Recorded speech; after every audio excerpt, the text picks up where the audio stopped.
Good morning and happy Monday, security gang. Welcome back to the CyberHub Podcast. James Azar here, host and Chief Information Security Officer. Thank you all for tuning in.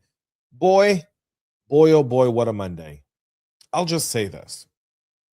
Getting ready for this morning show was very entertaining. And I only say that because there was so much to talk about. We kind of had to pick what really is top of mind for us this morning. And again, I rely on stuff that I care about as well as stuff that would entertain you and enrich you as well, right? So there's a little bit of both, like Instagram denying a 17 million account leak, or $26 million vanishing in a Truebit crypto heist, BreachForums user database dumped, new details emerging on the VMware zero-day built and abused long before disclosure, and then how China's linked to that.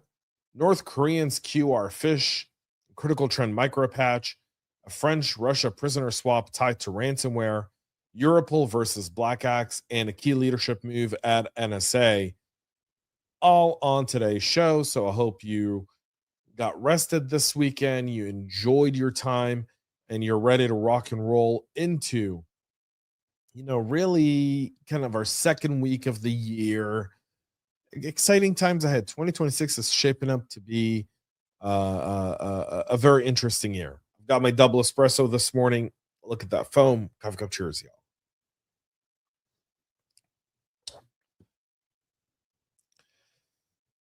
I didn't take Lavazza this morning. I took a different brand. It was user recommended.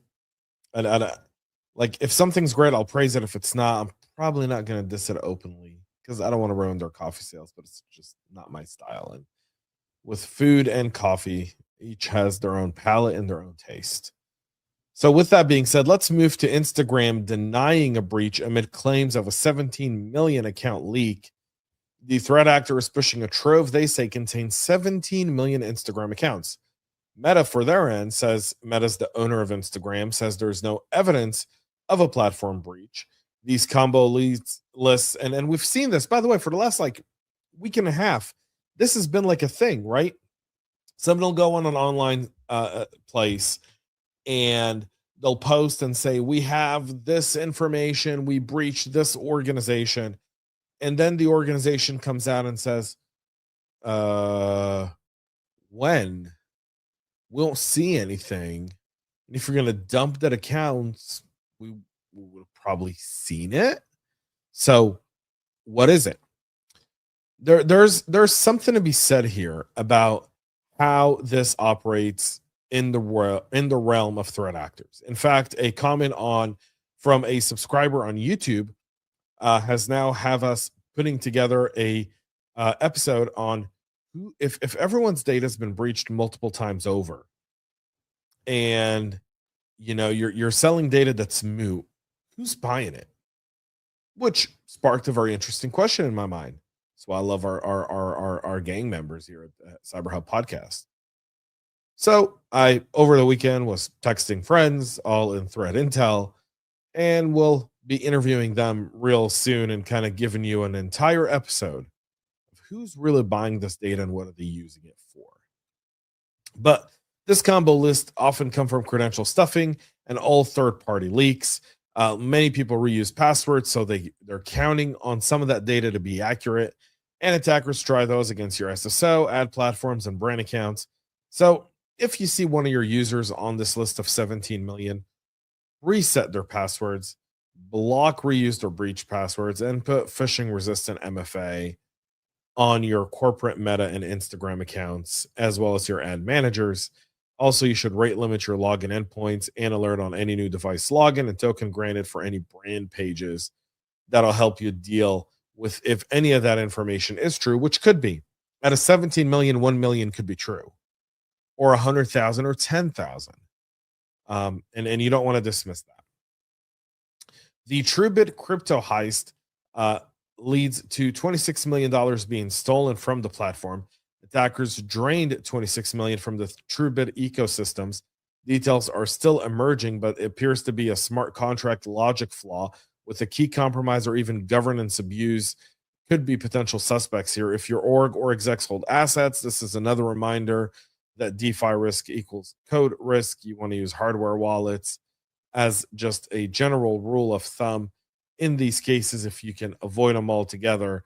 Truebit, for their end, say they're in contact with law enforcement.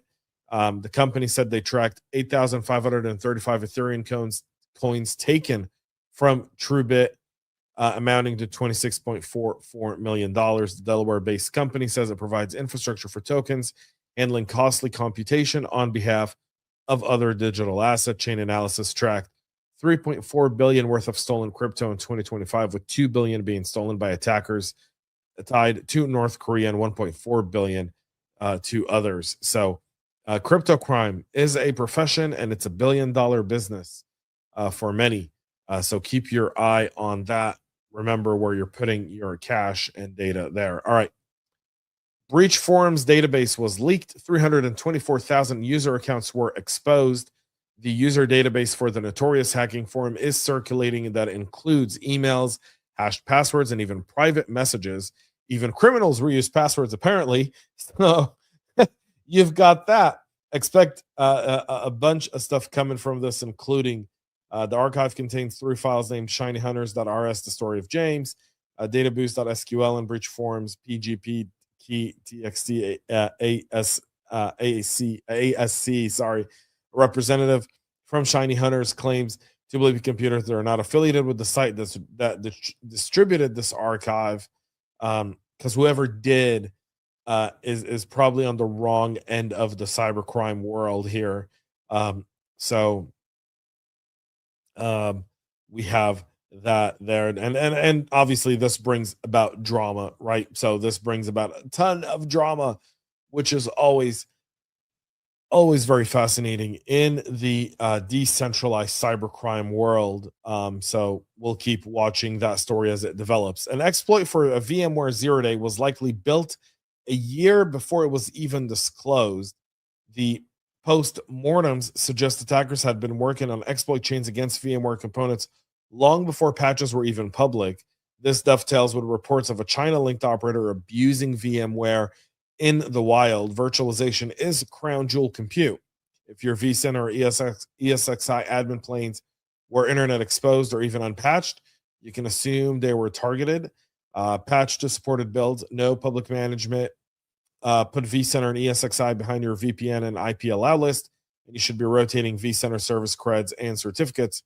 Alert on snapshot burst, unexpected VM encryption, or new admin creation. Now, all this is coming with it being tied to China. So China-linked actors are exploiting VMware, part of this ongoing campaign. Reporting tracks targeted intrusion sets living off VMware weaknesses for persistence and lateral movement, often paired with valid credentials. So the Chinese have, according to Hunters, have been observed targeting VMware. And again, these are 3 different CVEs: 2025, 22224, 22225, and 22226.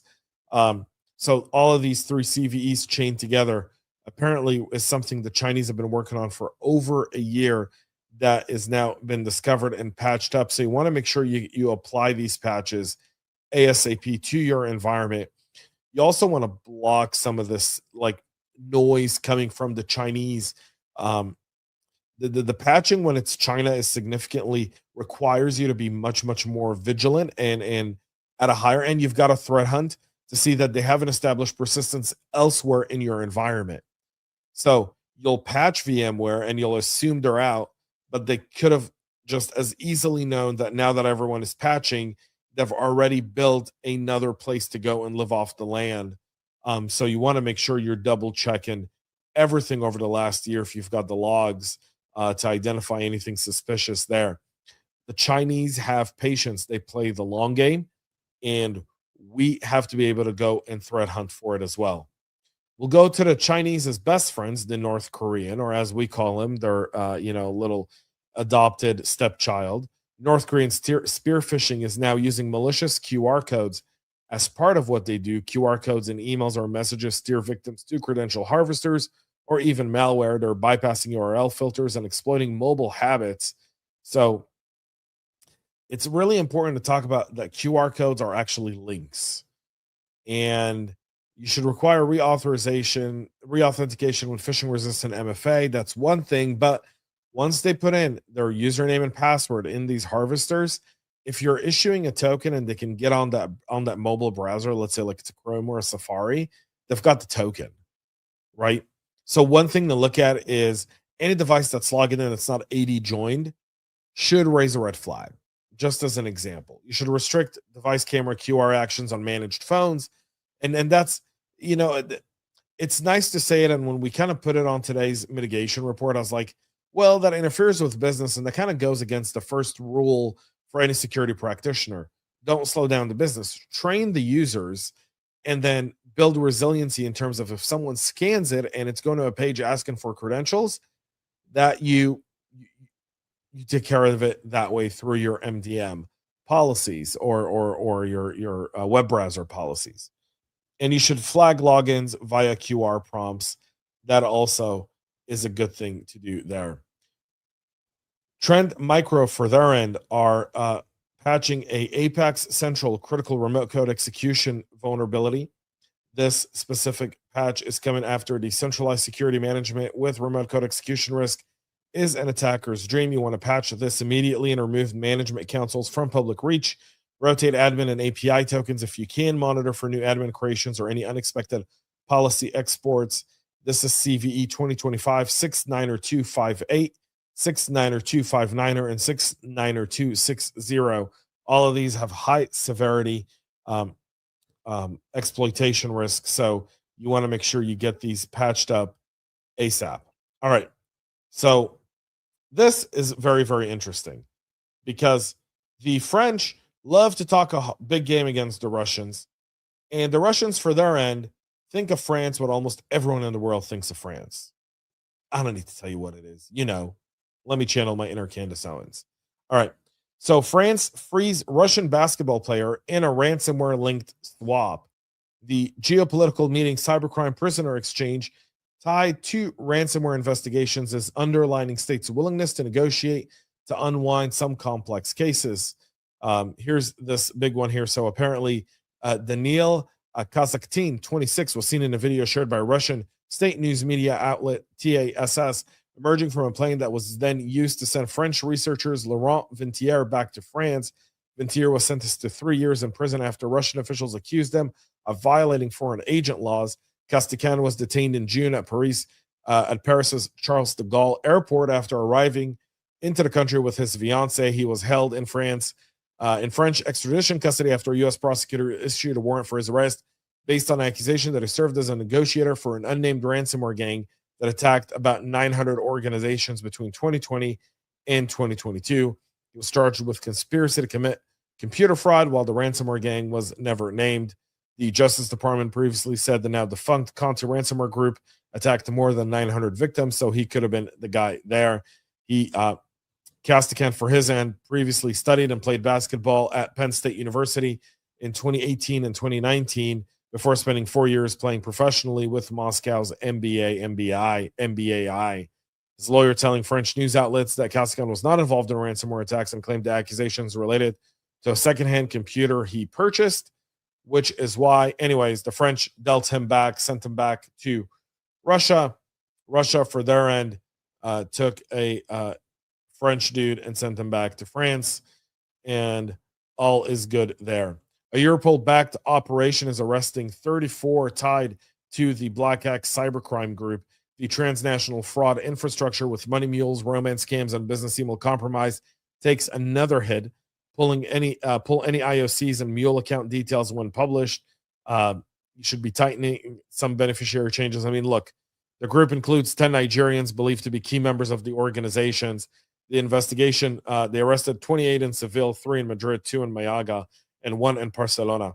So during the operation, they froze $119,000 in 119,000 euros in bank accounts and seized 66,000 euros in cash during house searches.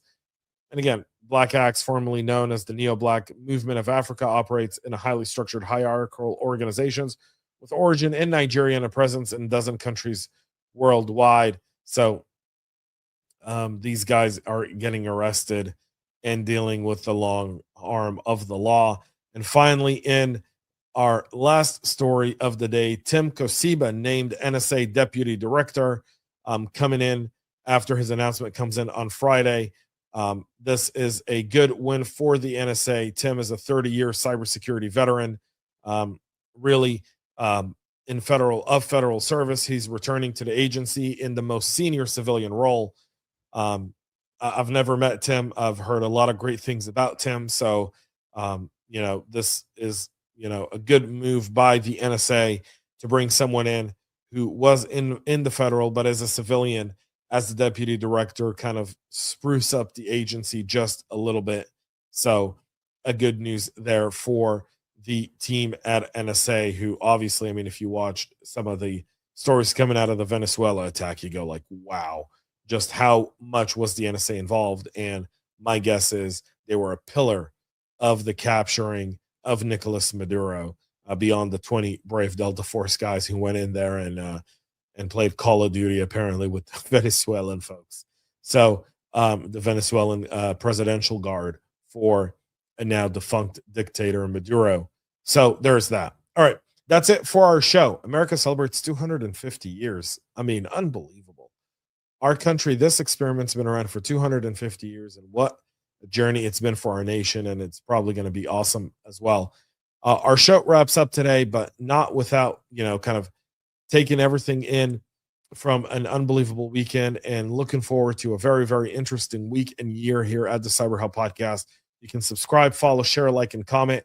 Over the weekend, I was a bit delayed in releasing my article. I ended up not finishing it on time Friday before the Shabbos, so had to get it out on Saturday. And it came out Sunday morning. 2026 new threats, new rules. I kind of break down what I'm looking at this year. I believe in March, right before RSA will release our 2026 most fun cybersecurity, like most promising cybersecurity startups. It'll be the third year for the list. Yes, that's right. The third year for the list. And all of that will be available on our YouTube. So go check it out there at CyberHub Podcast or our website, cyberhubpodcast.com. Thank you all for tuning in. Have a great rest of your day. Have a great week. And most importantly, y'all, stay cyber safe. We love feedback, so make sure to connect with us on social media and subscribe to our podcast on your favorite podcast listening platform.